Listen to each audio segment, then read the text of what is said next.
Members of the 106 Rescue Wing's operations group traveled from New York to Hawaii in March for a 2-week training exercise that included high water jet ski training, dive training, and Operation Sharkbait, which is a National Guard Bureau effort to assist in the rescuing of NASA astronauts in the case of an errant water landing. Let's check in with Lieutenant Colonel McCauley, the commander of the 103rd Rescue Squadron, for more information about this action-packed 2 weeks. Well, we're here as part of Operation Sharkbait, which is actually a pretty massive exercise that goes through National Guard Bureau. It's a weight of effort exercise, and we're just a small part of it. It involves F-22s and other fixed-wing high-speed aircraft, other C-130 units.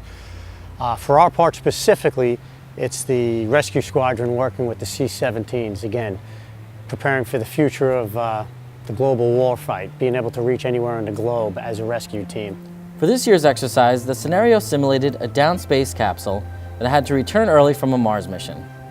The trajectory ended up being off, which resulted in the space capsule landing in the wrong place and the pilots being injured on impact due to the steep angle.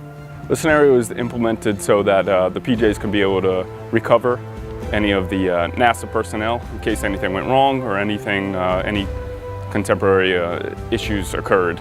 And so we implemented that in with having a pod issue with the capsule. This is the first time we used here in Hawaii. We used some of our support personnel to make sure that they were real-life victims that they're practicing the medical care on, to make sure that the PJs can come in, be able to provide medical support, and then transload them, bring them back to safety and to higher medical care as well. As we know, preparation is often the key to success of the mission. Let's see what it takes to prepare for a training mission like this.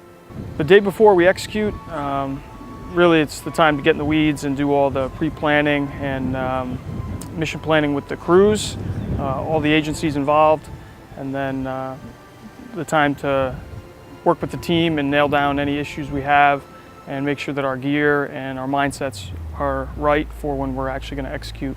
The scenario mission provided a comprehensive training exercise from the pre-flight preparation and takeoff to the execution and after-action report. So we had to go out, search for them first of all, so we spent some time up in the air practicing search patterns, everybody in the windows, looking, because we didn't have, as you know in training, when we have a boat, a lot of times we'll have them splash up white water when we're doing jumps for training purposes to readily find it. We're trying to keep this real, so we just had that survival raft out there acting as a capsule. And we knew the general area, and we provided search patterns, and had guys calling out some stuff. Some things were wrong, sailboats. We did finally find the package. We were able to go to it, run a decav, which is the measurements and the math we use for projecting ourselves with our parachutes, how to get to that point in the water. We ran those numbers while we were in the plane. The air crew compared their numbers. They all went together. We executed a jump mission to get to the capsule / life raft, which we did. We put out a hard duck with all of our equipment already in it. So when it hits the water, all we have to do is mount the engine, hook up the fuel, get our equipment set. It saves a lot of time, gets the rescue underway much quicker.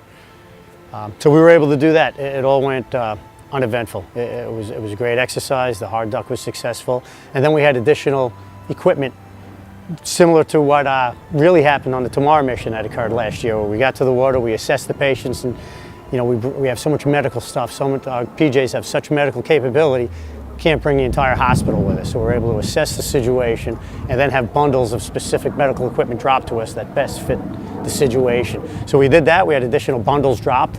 They landed close to our site. We were able to retrieve them, treat the astronauts, and recover them to dry land, as we expected to do for the real mission. Working with the Hawaii Air National Guard's 154th Wing's 204th Airlift Squadron allows the 106 to familiarize themselves with the C-17s. It also allows both units to work out any friction points, so whatever mission is presented, it can be accomplished. This is the third year that we worked with the 103rd Rescue Squadron out of New York, and we continue to build upon the training that we've done in the past and have new lessons learned and continue to grow our rescue airdrop program. So it's been a great experience. They're great professionals to work with, and we were happy to have them out here and look forward to continuing a relationship in the future. Marine Corps Base Hawaii, K-Bay. Again, the third time now we're here, and their support is phenomenal. They were actually our safety boat during the scenario. They provide waterfront ops, basically the way our ops, when a plane is out flying, in case an emergency occurs, they can get the get us out of the water, have an ambulance here waiting if God forbid that was ever necessary. Their support has been phenomenal. They helped us out. They got our boats in and out of the water. They helped us with the jet ski. They gave us this great beachfront property to operate out of, bays to use, and again, from the Marine Corps and the Navy, and we can't thank them enough. Operation Sharkbait provides the 103rd Rescue Squadron with the necessary training for a real-life NASA emergency. And as a rescue mission, there is no better unit suited than our very own pararescuemen, who are jump and dive certified and medically trained, and who are ready to go at a moment's notice. This training met Colonel Banks' objectives: know your job, do your job. Everyone's coming here provided that they have a skill and they're able to use that skill and execute it when called upon. And each person did that. The training went well, the medical went well, and I think we've moved to the walk, almost run phase of our NASA support. The 103rd Rescue Squadron is looking forward to continuing to prepare for the NASA mission, including the possibility of working with the CV-22 Osprey, which is a tilt-rotor aircraft that combines the vertical takeoff, hovering, and landing of a helicopter with the long-range fuel efficiency and speed of a turboprop aircraft.